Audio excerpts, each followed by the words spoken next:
Well, hello, everyone. I'm Kathy Benowitz, the new Executive Director of the Edward Hopper House, and it's really a delight to be here today. I want to thank you all for coming for this 50th anniversary of the Hopper House program, and also an event that ties directly into our new exhibition, Josephine Nivison Hopper, Edward's Muse. Today's studio talk relates to the exhibition in so many ways because it's a way for us to explore the relationship between husband and wife artists who have their own distinct voice and creative journey. The Josephine Hopper Show is something that when you visit, you will find out that Joe Hopper, who posed in all of Edward Hopper's iconic canvases, also painted side by side with him, all during their courtship and their 43-year-old marriage. And in learning where and how they painted on their journeys, you also see the influence she had on his work, especially in the medium of watercolor. So it's a really quite fascinating exploration. Today, we want to thank Liliane and Sean for graciously opening the doors of your studio and to sit side by side as husband and wife and fellow artist, and to explore today how they navigate their own distinctive artistic disciplines, working on the world stage and yet in their own adjacent studios. Just to give you a roadmap of our program today, their conversation will be followed by a Q&A session, and then we'll have a brief tour of both of the studios. And we're going to conclude in about an hour with wine outside and an opportunity for you to explore the grounds where some of Sean Scully's monumental sculptures are placed. Today, we are also going to be having a drawing, if you will, of two major exhibition catalogs that the studio has generously donated. Scullly Tomasko's We Sleep Where We Fall, and the brand new retrospective catalog, Sean Scully's The Shape of Ideas. With that exhibition just closed at Fort Worth at the Museum of Modern Art and will be opening at the Philadelphia Museum of Art in 2022. Today, we have another special guest. Phong Bui is here to moderate this conversation. He's an artist, writer, independent curator, and is heralded as the co-founder, artistic director of the Brooklyn Rail, a very influential art, politics, and cultural journal. And his voracious appetite for all things artistic, cultural, and social make him a perfect person to navigate this conversation and moderate it today. So before we hand it over to our three guests, I want to thank Carol Perry of the Hopper House, who's the artistic director, Faye Fleming, who's the project director here at the studio, and also our video team for this wonderful opportunity. So thank you very much, and let's start. Thank you, Kathy. Thank you. Thank you so much. Thank you for being here, you guys. If it's okay with you all, I'd like to dedicate this gathering. I'm sure Liliane and Sean will agree, dedicated to the recent passing. Actually, last night, our good friend, Atel Anand, have left us. Basically, because of what we have gone through, this incredible pandemic and difficulty to experience the fragility of democracy, I've gone back to reread all of I could, dating for Alexis de Tocqueville all the way down to John Dewey. And it's so interesting.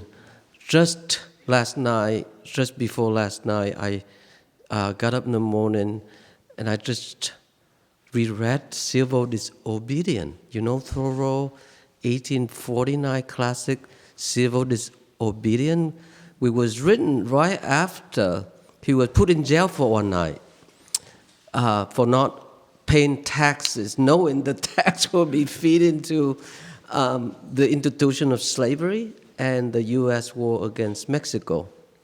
So when Emerson came and visited him, Sean, he said, "What are you doing there, Henry?"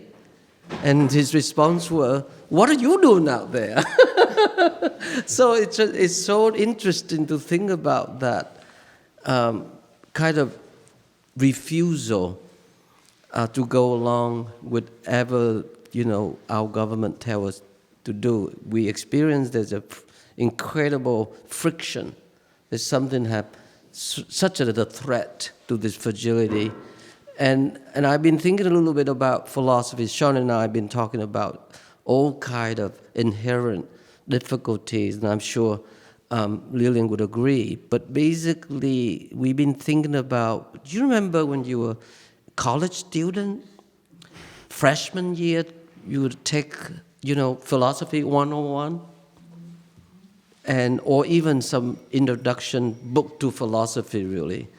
It just simply that we tend to forget philo in Greek means to love. And Sophia means wisdom, to love wisdom. Remember Pythagoras, one of the first to have claimed to be the first lover of philosophy, philosophos? And then we know that a century later, probably 5th BCD, was probably Plato in his famous Symposium, when he said that the person who loves wisdom are the person who is between a wise man and an ignorant person. And I think that's what it is. I think we forgot about that predicament. We knew a little bit about the split between the body and mind. My question is that I admire artists so much, creative beings, plurals, because he, she, or they follow their own calling. There's no guarantee for that journey, that calling, to be so-called received with recognition.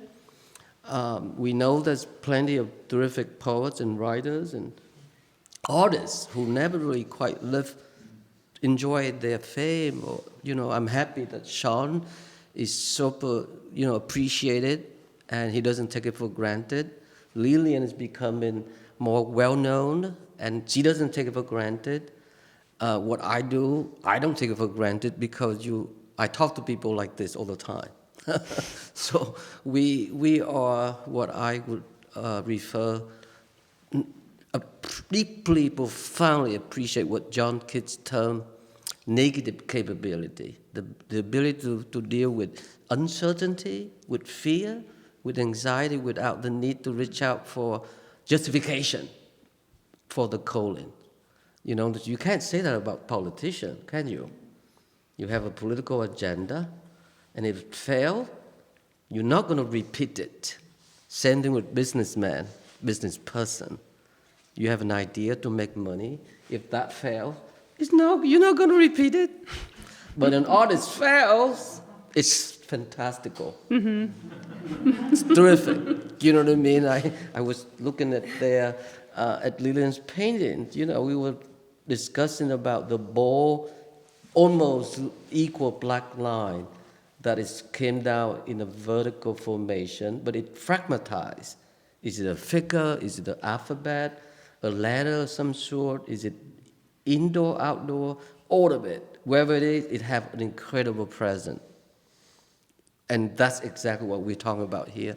So we're not going to talk so much about the commonality, what they share, or what they thrive on their differences, but perhaps both. Oh, I know that I feel super deeply comfortable with both Liliane and Sean, partly because we're all immigrants, I'm from Vietnam. Sean's from Ireland. His family moved to London in the late 40s. Liliane was Hungarian-born family that moved to Switzerland in the mid-60s. And there's a lot to talk about there, but I think what I like to do is to start with a few general questions. For example, Sean. Hello, Sean. Hello, Liliane. Hello, When Phong. did you guys first meet? I mean, when did you first meet, and what was your impression when you did meet? Were you aware of each other's work already? Ladies first. Ladies first. Ladies first. Well, we first met, I wasn't an artist. So I was working for a gallery in Switzerland. Yeah. I started working there when I was 18, I believe. And that's where I met Sean. Yeah. So that was the time I was learning about art and sort of absorbing a lot. Yeah. And that was, I believe, in 89, was it? It was 89 Yes. 89. Mm-hmm. in Zurich. Yeah. Yeah. And we liked each other straight away. And then we were in touch, you know, for a long time. Yeah. Until we got together. And then one night, Lily said that she wanted to be an artist. Yeah. And I said, without wishing to be negative, I quoted Turner, Yeah. who said, "It's a rum business." And you know, we're not rock stars, and even if you become really famous, like I am now, Yeah. compared with our friend Bono, Yeah. you know, we're like people who live in a little prefabricated house. Yeah. And he's like the guy who lives in a, The castle. you know, Camelot. Yeah. Yeah. Yeah. So it's, you're not doing it for the money, you're not Yes. doing it Yes. for fame. And what you're doing is not aimed at fame. Yes. That's the thing. And just to segue a little bit back to what you were saying about the politicians, I feel sorry for them, really, because if you don't lie, you don't get elected. Yeah. Yeah. So Yeah. then when you are found out to have lied, you're guilty of lying, but then you wouldn't get found out if you hadn't lied because you wouldn't be elected. Right. So you wouldn't have to worry about the rejection because you wouldn't have been accepted in the first place without the lying. Yes. And I think it's complicated, Yeah. but we basically don't lie. Yeah. And Yeah. we are willing to fail. Yeah. It's Yeah. super true. We were talking about this just before. I think that artists can't lie, basically, because what you are comes out in your work. There's no way you can filter that, I think, and keep going, because then you would be, you know, working and living a lie. So Just 3 minutes ago we were yeah, talking. we're just in talking about it. Liliane's It's Mola what it studio. is, and Yeah. you got to live with it. Yeah, I mean, in the sense that, well, wait a minute. You remember when one president looked at the television screen in front of millions of Americans and say, "I did not sleep with that woman. I did not have sex with that woman." Yeah, okay. So the point... The first part was correct. He didn't sleep with her. There's 2 chairs down here if you would like. There's more chair here today, right in front. 2 of them. Yeah. Come and join us. Or you can move them to the back if you want. We just came to take a peek there. Okay. Okay. All right. Okay. Yeah, it was very interesting that Okay. Yeah. we often go to museum, and we have, of course, seen some of movies that made after Van Gogh's life, for example. I even gone to read Irving Stone, Lust for Life. My English wasn't so good, but I read it, and I cried. And of course, I saw the movie, which made Kirk Douglas overacting famous, you know. We know his life. We know how it turned out. But do we dare, Sean, ever look at his work and feel pity for him? Of course not. We only be grateful for what he did. So lying is not in the condition of an artist thinking. All right, so you became an artist, you met, and then somehow Liliane became a photographer first. Am I right, Sean, Liliane? She was a photographer for Already. a while. Yeah. Yeah, Right. I took it up really as a sort of as a hobby because I was working for the gallery, and Yeah. so I was in the art world and saw the other side of, you know, the art business. Yeah. And in my spare time, I was taking photographs. Right. which is something I was introduced to by a friend to photography, and then I really liked it. I liked the immediacy of it, and I started building a darkroom for myself and taught myself how to sort of print photographs. So that's what I was doing. It was a way of being creative and also working. And this really fed right into going to school as a sculptor. Well, and then when I was 23, I applied to 2 colleges in London, one for photography to do a BA, and the other thing was Camberwell for a foundation, which is a year course, which gives you the ability to experiment and see where you want to go and specialize. And so I did interviews in both places and chose the foundation course, partly because when I ended my interview at the Photography Institute, the guy said to me, well, you know that at the end of the 3-year course you will be a different person.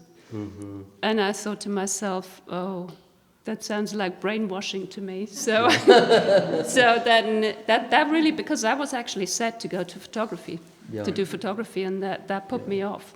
I thought, this is not good.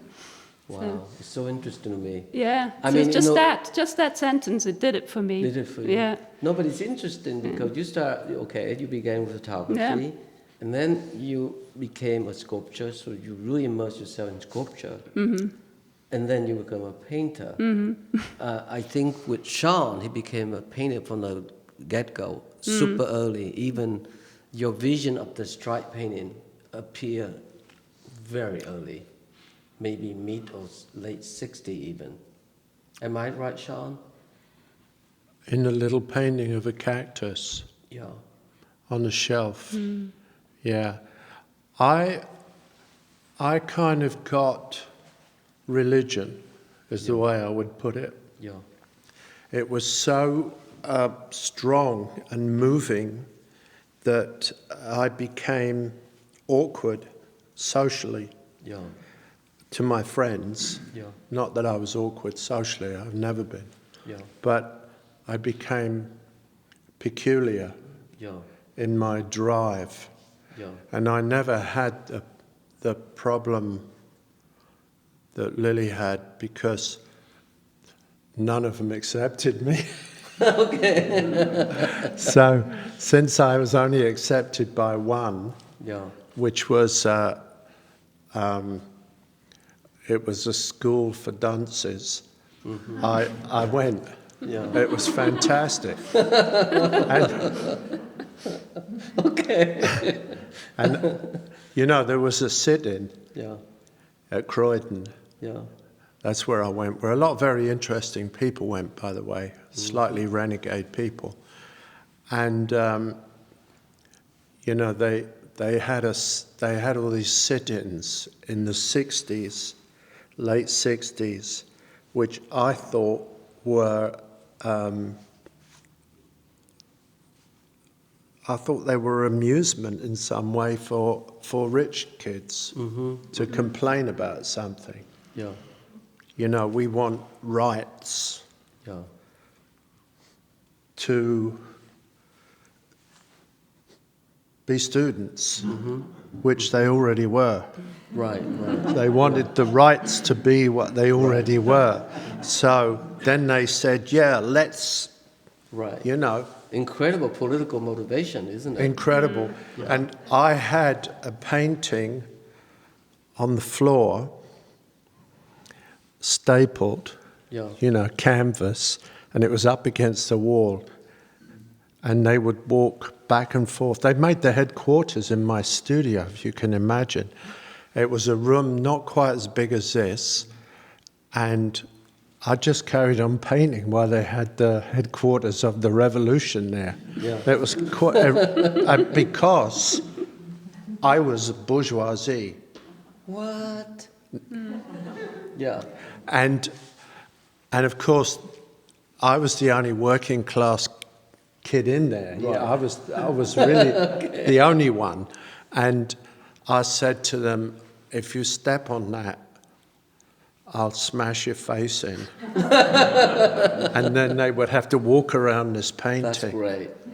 Were you as big and tall in those days too, or no? I was the same height, Yeah. but I was, you know, More no, I was muscular? a skinny number. Oh, okay. You know, it's more sort of, you know, more in the Mick Jagger sort Yeah. of. Sean ran a club. He worked in as a typesetter in the graphic printing studio and endless other job. So that was an interesting beginning, Sean. So painting saved your life, am I right? Painting saved my life. And in the holidays, you know, I always hated this trick that the students used to do, and they would go on unemployment. You know, and what I detested about it was that all these people were building roads, laying down tarmac, fixing lampposts, fixing the subway, fixing the water line, fixing the electric grid, all this kind of stuff. And you got seats up here to this, and you know, they're all the people that pay for it. They're all the people that pay for the privilege. And I think you have to honor those people by really doing your very best. And they used to go on unemployment. You know, it's very rife in England. And I remember once I went to this place where they were called H&R Smith, I think. And they were building the tunnel to test the Concorde. What? In these 10-foot sections. Amazing. Like this room, height, like this, and 10 foot long, with a curtain, of course, and they would be bolted together to make a tube a mile long to test the noise. And my friend goes in and he says, "Have you got any jobs?" And the guy said, "No. We've only got a job for a crane driver." And so as he goes out, he says to me, "Crane driver." So I go in and the guy says, "Oh, hello. So what kind of a job are you looking for?" And I said, "I'm a crane driver." And he said, "Marvelous. We're looking for a crane driver." And so I was driving this crane with these things spinning around like this. Amazing. After a day, they took me off and gave the job to somebody else, but they didn't fire me, you see. Because the guy that they moved, I replaced. So I was employed and he was employed. Perfect. That's amazing. Okay, I mean, that's all right. So, but the point is that the idea that Sean came to his own epiphany, decidedly so early on that he's going to paint stripes, right? And then you did that for so long. You moved to New York for a quick visit in 72, 73, and 75. You moved there. You know, I'm always trying to ask him this, and I ask you a little bit later, but, you know, when you moved to New York in mid-70, what was your impression of the art scene then, Sean, generally speaking? Well, first of all, I have to say that my work's extremely multicultural. Like we talked about, I got the stripes from Morocco. Yes. That's super important. Yes. So my influences are various, African, and mixed in with other influences Aztecs, Mexico. Yeah, Yep. but the key move was that trip, you know, down to Morocco, where I ended up just wearing a jalaba. I loved it. When I first came to New York, when I first came to America, I was extremely lucky because I did not go to New York. I think New York would have wiped me out. I did a dress rehearsal in Boston. That was key to being able to stay here. Never thought that Sean Scully is so sensitive, not prepared for New York City, in spite of his monumental height and stature. Okay, oh, sorry, Sean, không biết được. But what about all the people that came? And where are they? Yeah, They're it's not true. here anymore. You know, don't forget when I came, the convinced hegemony of New York was psychologically implacable.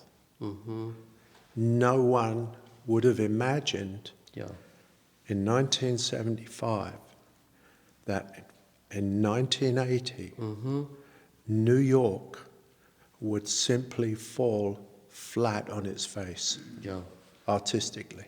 interesting. Well, 75 was the end of the Vietnam War. To me, that's Yeah. a big year, huge psychological blow to the American psyche in a way. Having discovered that there's 1 million plus Vietnamese were killed, 300,000 plus Americans were killed. In a way that you can, you can propose that one of the reasons we lack public intellectuals was the reason it ended. So all the best radical, progressive left thinkers, Sean, they moved to the academy. They just simply moved to the academy where they became professors. You can teach for 2-3 days, and then you can raise your family. You can write book for each other. It became that way, And I think that's, but let's not distract from our story here. I'm here to talk to Sean and Liliane.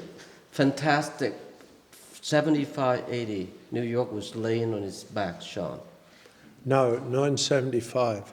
Yeah. In 75 it was real frontier land, and everything was about tough art. The denial of the personality, the personal narrative, Yes. the sentimentality, the figure, all other aspects of content were expunged Yeah, yeah. for the sake of reductive severity. Yeah, And I participated in this, of course, yeah. because I was basically preparing, without properly knowing it, a Trojan horse. Yeah, Because, I'm a traitor. yeah, They let me in, yeah. and then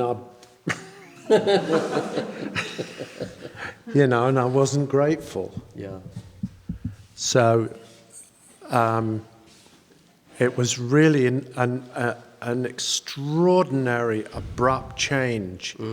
And I always liken it to, I'm talking in 1980, we've talked about this a lot, Lily and I.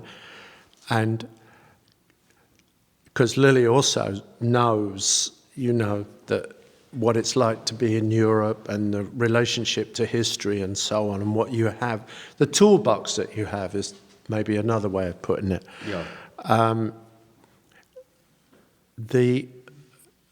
The metaphor that I often think of, the comparison, is the gates of Rome. Yeah, Because when the Germans arrived, I pushed the gates open, there was no one there. I thought that the legionnaires would be inside. yeah, yeah. And it was quite an extraordinary capitulation Yeah, where minimalism was swept aside, yeah, primarily by the Germans sure. German expressionism. and the Italians. The Italian, yeah. And of course the British tried to bring up the rear, Yes. but they weren't nutty enough. They weren't excessive enough. Yeah, yeah. So that period that I stepped into, Yeah, that I participated in with many grey and black paintings that were extremely severe, yeah. lasted 5 years. And then it was Yeah, done. Yeah. Like America. Yeah. America is like its weather, Yeah. Yeah. which we've also talked about. The weather in America is like the people of America. Yeah. Yeah. I mean, one thing that I remember reading. Well, are we supposed to be so serious and somber? It was sort of be very light, but still, I think that, you know, thinking about it again, I was talking to Sean and Liliane too, the last time I was here visiting. Alexis de Tocqueville, you know, who wrote Democracy in America in 1835. Great philosopher. Amazing. And that's the first volume. The second volume is 1840. And it's interesting, he was 26 when he wrote it. The prose style is a beautifully, eminently pleasurable read.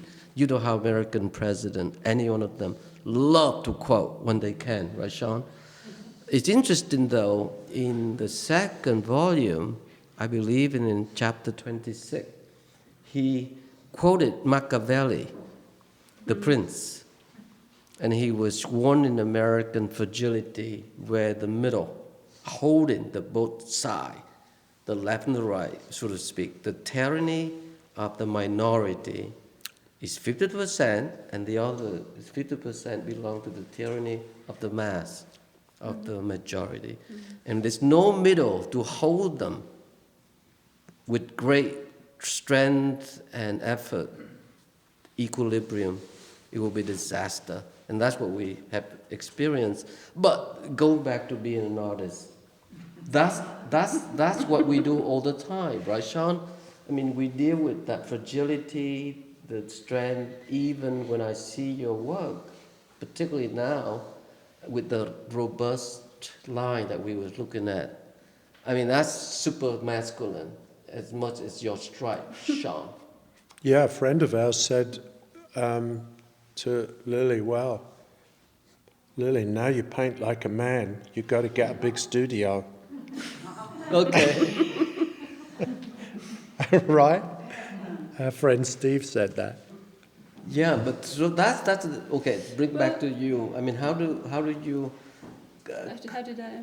Yeah, I mean, you did that. You know, how did you come to gone through being a sculptor, Liliane? You know, you. I know that you have a deep interest in architectural form. I have, well, what I was doing as a sculptor was more related to the domestic environment. So Yes. I was really using furniture. Yeah. Old furniture, I would take it apart and then I would reassemble it and I would make sort of domestic environments that were also sculptures and adding sort of decorative elements around it. Yeah. So I wasn't interested in architecture per se. Right. I was really interested in that domestic interior, which then also figures again in my later work. You know, the earlier paintings. Yeah. And the reason why I was interested in that was because I think that those years, you know, this is where we are formed as human beings in the home, you know, with our parents. Yeah.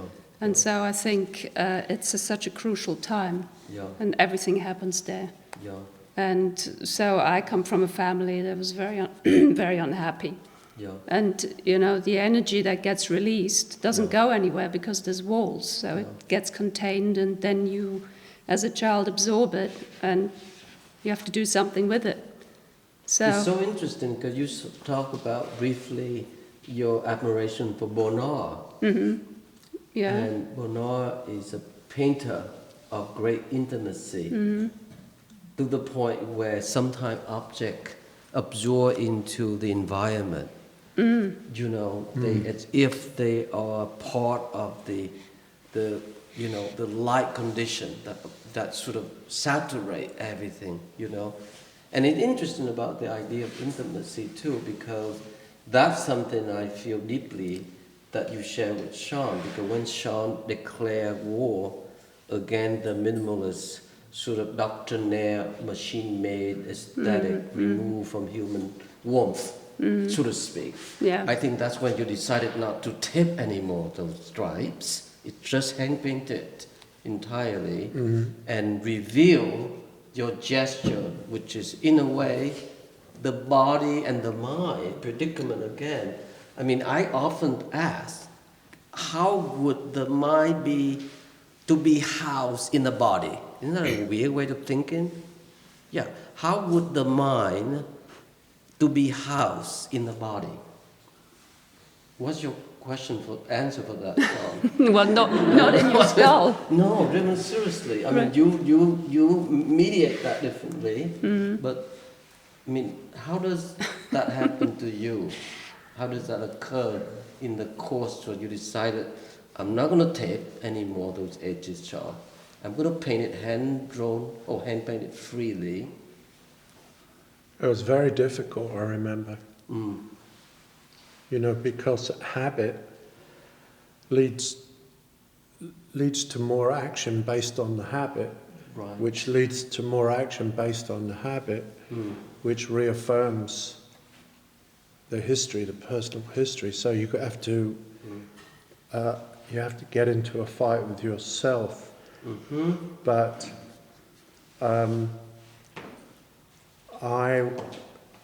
in my work, which is different to Lily's work, Yeah. I wanted to unify emotion and structure. Yeah.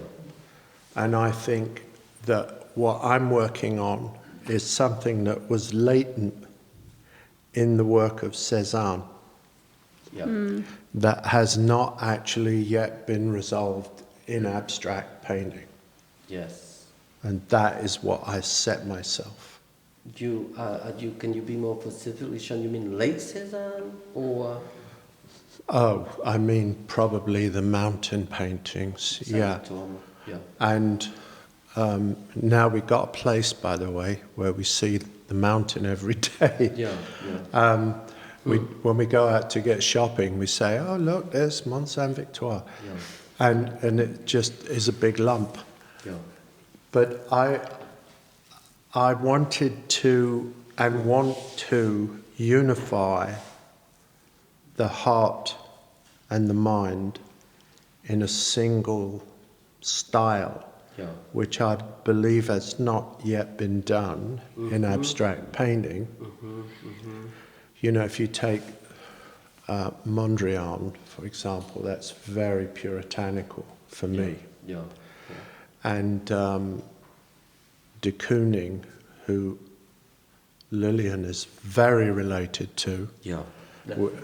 which involves a kind of tumbling, psychological, layered space, is also not structured enough. I'm trying to bring everything that I know together in this resolution, Yes. or in this summation. Yeah. Well, I mean, when you describe yourself, you have to fight with yourself. Yeah, you do. Which is something that is amazing because, again, it's that mind-body predicament that we all have, right? We all have that. I think for Cézanne, the way that most of us still refer and go back to this great example of Cézanne, being the grandfather of modern art, so to speak, is that he allowed for that both sides of himself.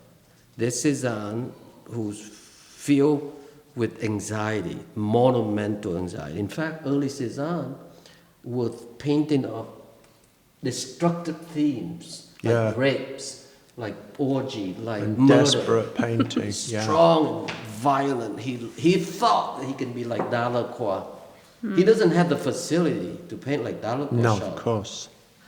But he aspired to himself to be. So what happened is that when he realized if he's going to go on painting in that manner, it would lead to suicide, period.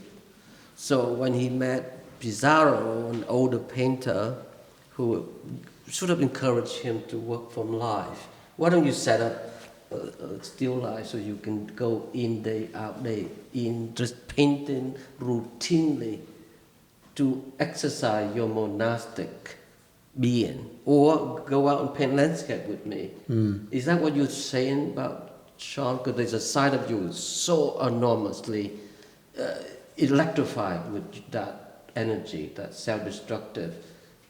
I wouldn't call masculine, but it's definitely, you and I share that inner anger. We have it. Am I right? Yeah. Well, there are two things, two big examples for me in along this argument, and both of them exist in French painting. Yeah. And the other is the Rouen cathedral paintings, which I am crazy about because, again, they deal with stone. Yeah.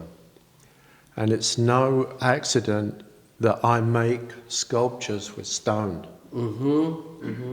And I'm very attracted to the animation, the emotional animation of stone. Yeah.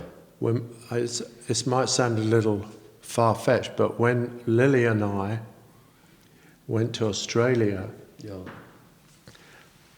pre-parenthood, we can't do such wildly irresponsible things anymore. Okay. We got in a four-wheeler, right, love? And we drove up to Darwin. Yeah, it's good fun. And we passed all these communities, you know, which we loved. We loved the people. And Ayers Rock, which is, what is it called? Uluru, is a church. And this idea fascinated me tremendously because they don't see it as something you go on. And I was trying to explain to these Australian people who were saying they would walk on it. I said, it's like if you were in Paris and you saw these Aboriginal people walking all over the roof of Notre Dame, you might think it was a bit weird. And they said, well, yeah, we never thought of it like that.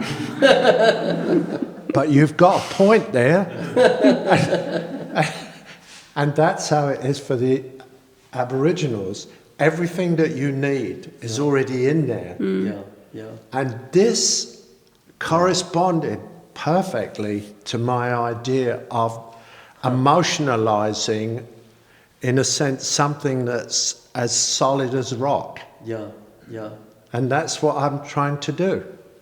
And I get sucker where I can. And I ignore what doesn't give me sucker.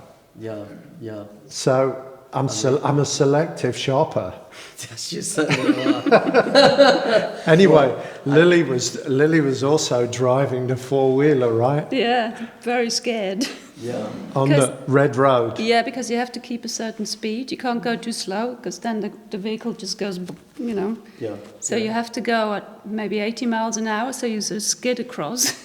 And then you have these sort of truck trains. Road trains. And when they come towards you, you don't see anything. So for a certain time, you just drive blind.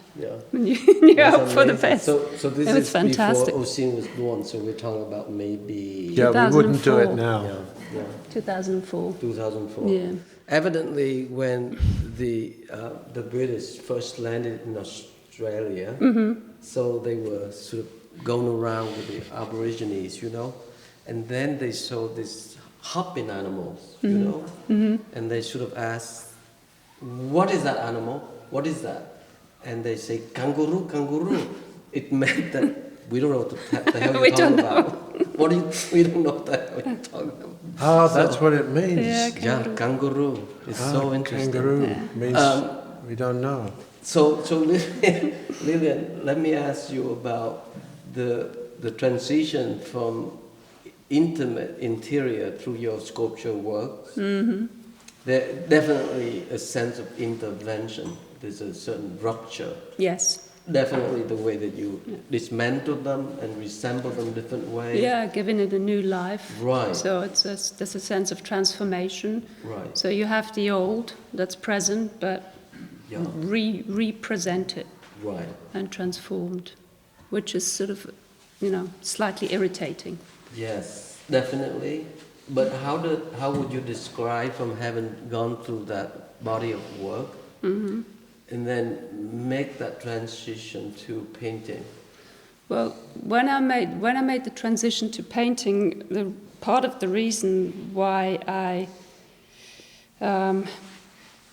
started to work figuratively was because I wanted to learn how to paint in a way. Yeah. So what I did is I went back into my archive of photography Yeah. to find the subject matter. Yeah. And that's where I found the unmade bed. And Yeah. so that's how this whole series of interiors, of materials came about. And so I worked on that for a long time. And then it transformed into so then I went back into sculpture in a sense. I would take fabric in the home, clothes, and stack them up and make these sculptures, and then photograph the sculptures, and then I make paintings of that. Yeah. So I kind of always go in a circular way. Interesting. I leave things behind, and then I take them up again and reuse them, and Yeah. to continue the journey really and evolve. Yeah. So It's interesting to see the form, Sean, what Liliane was painting, the so-called bed series or bed seat so series. the beds and Yeah. the stacked Pillows fabrics. and stacked fabric Yeah. and so on. So the abstraction seemed to be coming out or evolved out of things that was sort of tossed in the air. Is that they are left hanging outside. There's certain lyricism or form that are sweeping across the space. It's interesting you mentioned about Mondrian being puritanical. Yeah, I mean, that's one way to describe why the American appreciate Mondrian, the minimalist artist, because, I once interviewed Bob Ryman, I think between 53 to 60, he was working at MoMA as a guard, and every week he would be asked, I guess any guard, to rotate different room, different collection throughout the museum, but he always loved Mondrian. Bob told me that was my favorite room. Oh, yeah, I'm sure. Do you know what I mean? Isn't that interesting, Yeah. Sean? And he, of course, he admired Malevich too, but Mondrian was a big deal to Bob. I mean, rarely he talked about it. Somehow he talked to me about it. And it's so interesting how, for example, de Kooning, that you and I talked once about the late de Kooning. When he moved from Manhattan, I think might have been in late 60s, he bought a piece of land in East Hampton, he built his ideal studio, so to speak. And then that transition, that period, Sean, somehow the compressed space that you see in most of the painting in the early 50s, like Gotham News or Police Gazette or many other paintings that period, moving to much more expanded space where forms open up, like Door to the River, remember? Palisade, like as if you are driving to Palisade Parkway to the country, to upstate New York, to Hampton and whatnot. Yeah. And it's interesting, the late paintings, when you think about it, Sean, it's like Mondrian being left from this rigid color palette and rectilinear form, hanging similarly like the way that Lily is formed, outside to be eroded or to be dancing with. I think they are related in some odd way, just different kind of, mindset, different kind of thinking altogether. So that's what I'm interested about, like these space that you are exploring right now, Liliane. I mean, the last few years particularly. The spaces are not as laconic as in the late de Kooning's, though. Right. I think No, de Kooning had dementia, didn't he, at the end? Yes. So he needed to really Alzheimer's simplify. disease. Alzheimer's Yeah. disease, right. By 80, 88, 89. Yeah. Yeah. So, I mean, I think my work still has got that kind of psychological quality that was also present in my earlier work. Yeah. Sort of a sense of compression, but also opening up, Right. But sort of allowing views. why don't you just tell us why they're not Abex paintings? Oh, that's a good question. Why they're not Abex paintings? Yeah. Well, they're too structured, really. I think, And the structure always comes from the drawings of unmade beds, so that's why I keep holding on to it.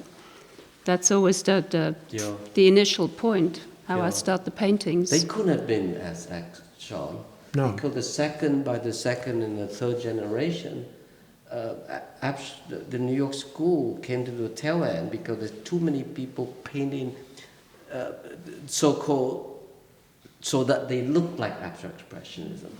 Am I making myself Yeah, sensible? of course. In other yeah. words, I remember once Rudy Burkhardt, the terrific photographer, friend of de Kooning, he once told me the story that Rudy and de Kooning in the early 70s walking on the street, and some angry young painter came up to de Kooning and looked at him and say, "Are you Mr. de Kooning?"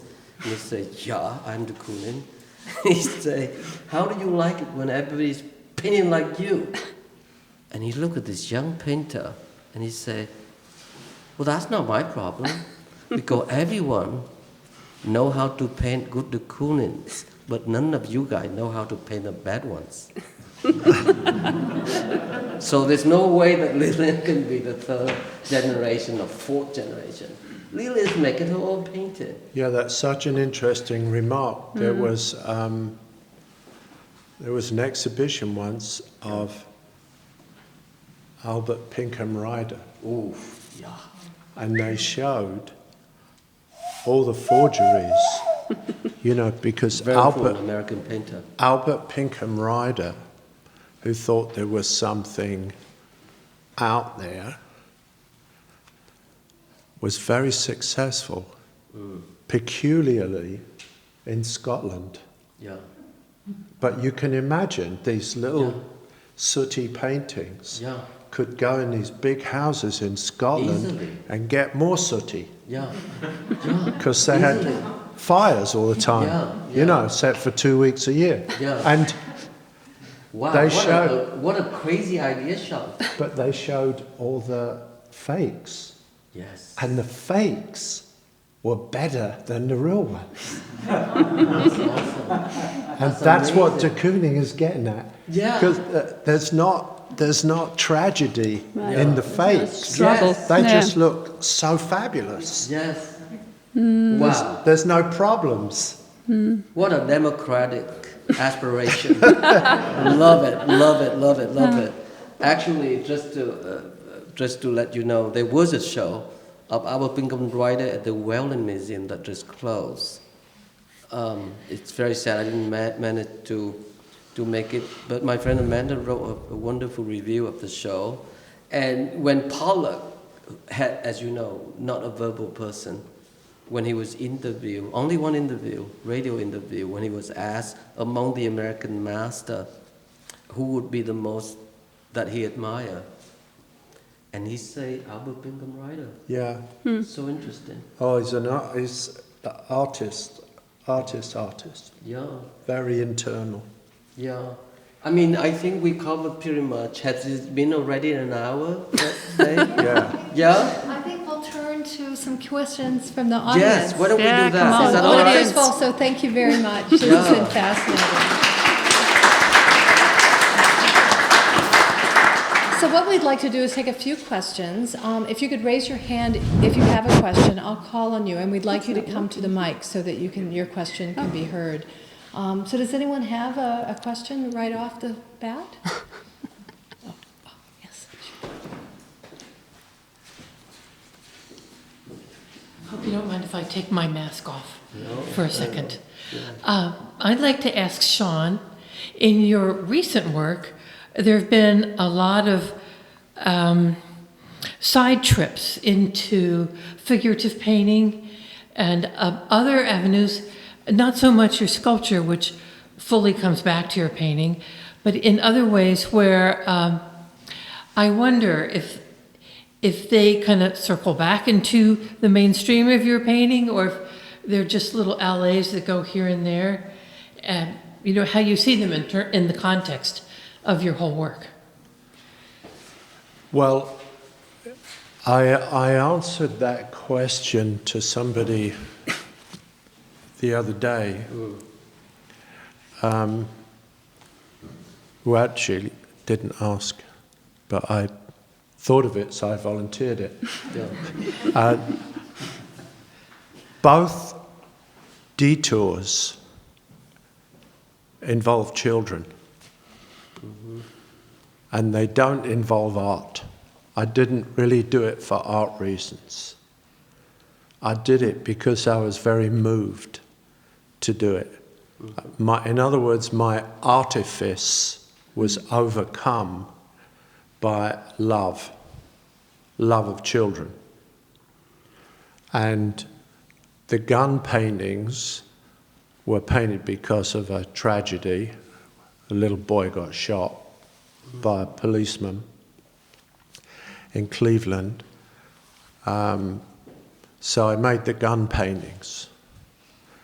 And the Eleuthera paintings, which I made of Oisin on the beach, and then later I included the author of Oisin on the beach, were made because I wanted to immortalize or make permanent that miracle, which is the miracle of our son, who we are very devoted to. So then I knew I could do it because I'm a trained figurative painter, and I had no trouble painting them. And you know, I might dare say they're a lot better than a lot of other figurative paintings that have been made now. But in any case, that's not my life's project. So I'm on a highway, and then I go off and drive back on the highway. So that's how they fit in. A friend of mine, who's a wonderful crazy Russian woman, Olga Svitsola, in Moscow, runs this museum. She's going to show the gun paintings and the Eleuthera paintings because she says they were painted for the same reason. Wow. And then I thought to myself, that's it. It's as if the concern for these two children was so enormous that artistically all deals were off. You sweat. All the cards were knocked off the table. That's how they don't fit in. That's fascinating. Anyone else have another question?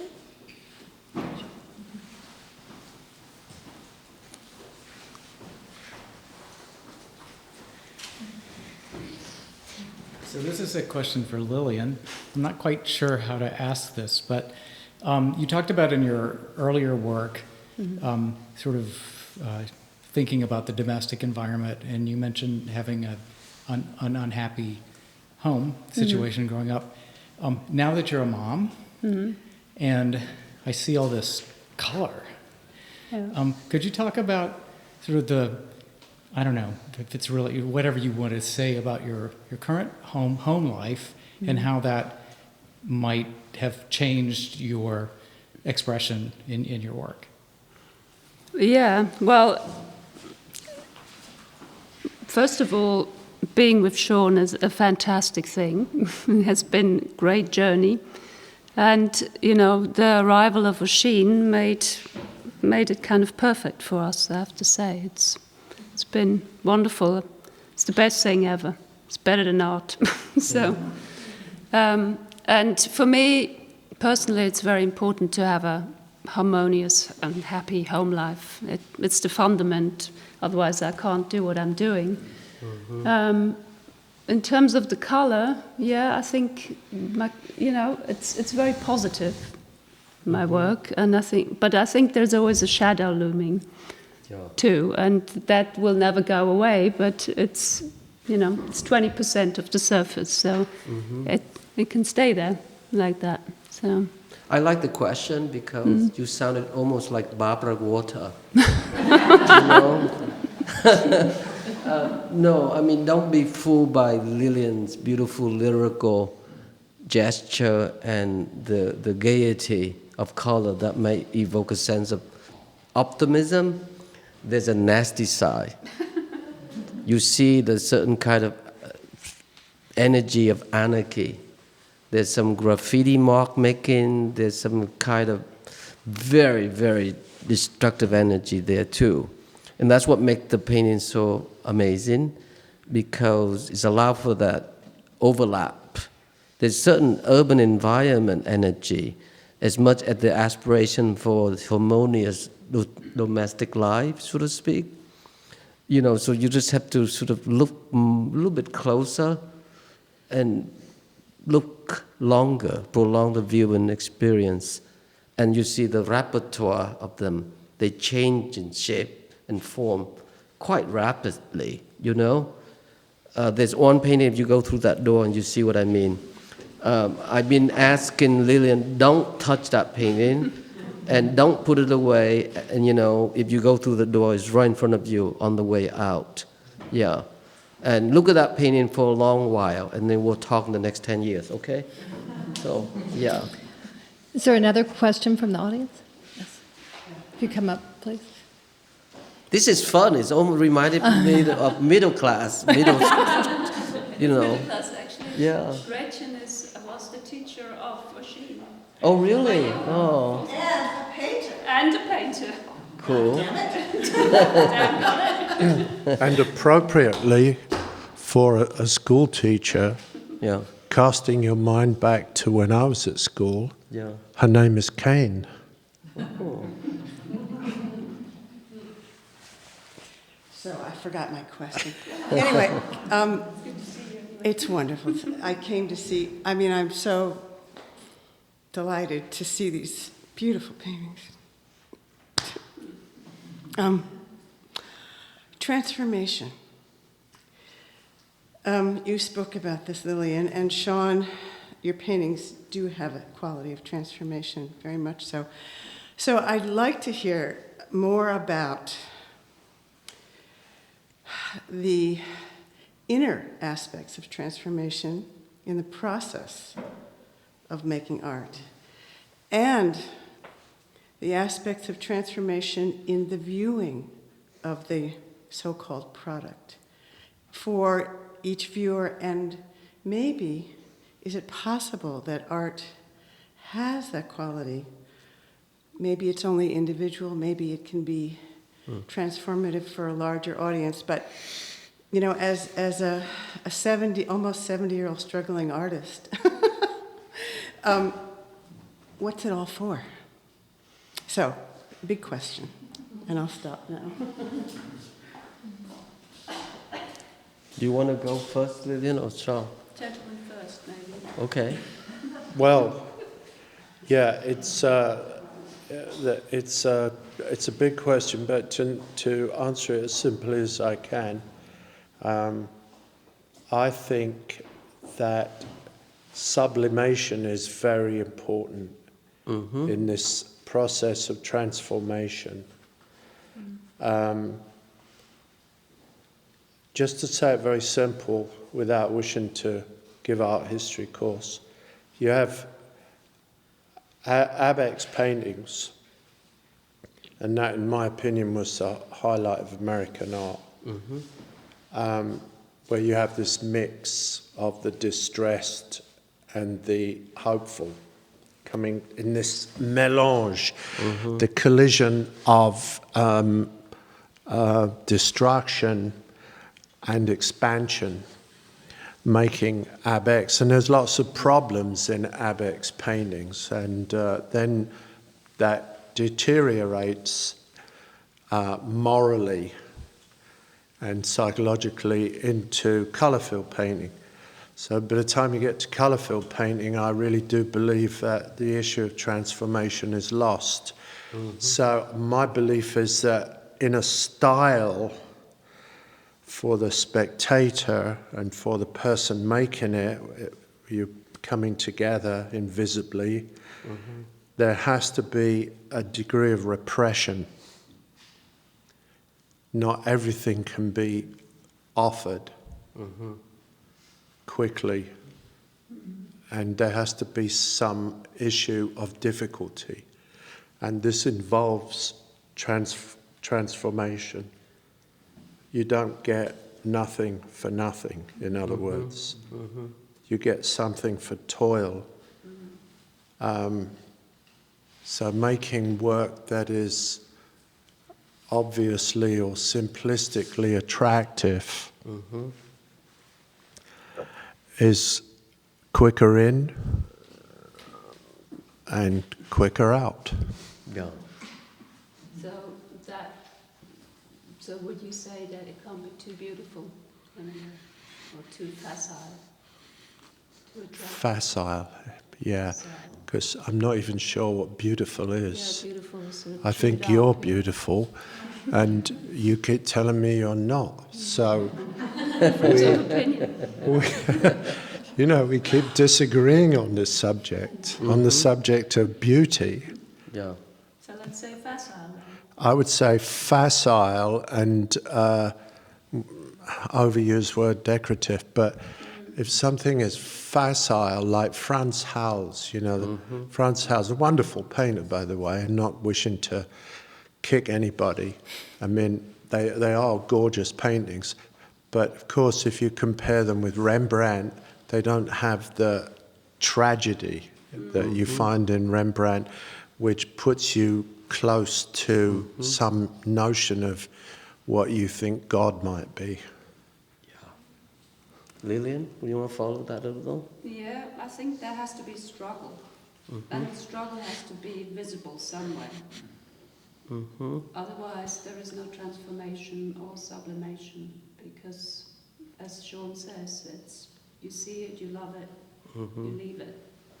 It's got to be also difficult for the viewer, so you've got to somehow find a way to attract with your painting, but also to involve the person on an emotional and psychological level, I guess. And how you achieve that, I don't really know. I'm still looking, but that's what I'm trying to do in my work anyway. So, and it's a struggle. And sometimes it works, and sometimes it doesn't. But I think it's worth keep doing it. I have a question related to that, in the sense of, you spoke of your road adventure in Australia and your analogies of driving, and you made a comment, you're flying blind, at that point. For you, is there a point? Have you ever flown? Been flying blind when you're creating? I mean, at a point where you have been at this point, where you're going, but there is so much. I don't really know where I'm going. For me, every painting is it's kind of like starting from scratch. I mean, I have an alphabet, which you pointed out with those drawings. I have a certain visual alphabet that I keep going back to, but really the aim is to make a woven emotional surface that relates to fabric, and it relates to the fabric of life, and it relates to your own matter and your being, and to make it human. But I don't really have a roadmap. I have a set of colours that I choose for a group of paintings, and I always work at various paintings at the same time. And then I just use up my colour and distribute it and weave my paintings. That was beautiful, That's very Liliane, interesting, what you yeah. say there. Okay, so let me read you a beautiful poem, just because Sean was talking about, I have to fight against myself. I'm fighting with myself. I think it's been a while. I used to remember the poem. The Man Watching. It's by Rilke. Let me find it for you guys. It's so beautiful. The Man Watching. Yes, it's what it is. There's a line in there where he's talking about Jacob wrestling the angel of the Old Testament. Remember, the angel is him, his other self.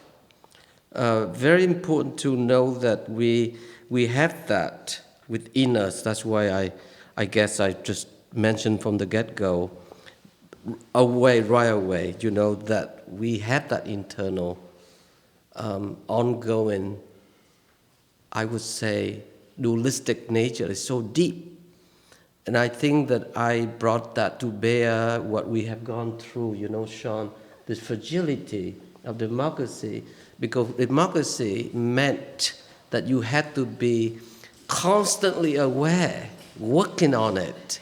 You can't afford to be falling asleep at the wheel. That's what democracy means. It requires constant, agile on top of it. You can't just quit or take a break, go and take, country home for a whole year, Sean. Mm-hmm. It's not like that. It doesn't work like that. All right, so let me see if I can read this for you guys. It's called The Man Watching by Rainer Maria Rilke. I can tell by the way the trees beat after so many dull days on my worry window panes that a storm is coming. And I hear the far-off fields say things I can't bear without a friend. I can't love without a sister. The storm, the shifter of shapes, drives on across the woods and across time, and the world looks as if it has no age. The landscape, like a line in the Sham book, is seriousness and weight and eternity. What we choose to fight is so tiny. What fights us, with us, is so great. If only we let ourselves be dominated as things do by some immense storm, we would become strong too and not need names. When we win, it's with small things, and the triumph itself makes us small. What is extraordinary and internal does not want to be met by us. I mean the angel who appeared to the wrestler of the Old Testament. When the wrestler's sinews grew long like meadow strings, he felt them under his fingers like chords of deep music. Whoever was bitten by this angel, who often simply declined the fight, went away proud and strengthened and great from that harsh hand that kneaded him as if to change his shape. Winning does not tempt that man. This is how he grows, by being constantly defeated decisively by constantly greater beings. Thank you, you guys. Let's go have some drinks. Yes, thank you very much. This was absolutely phenomenal.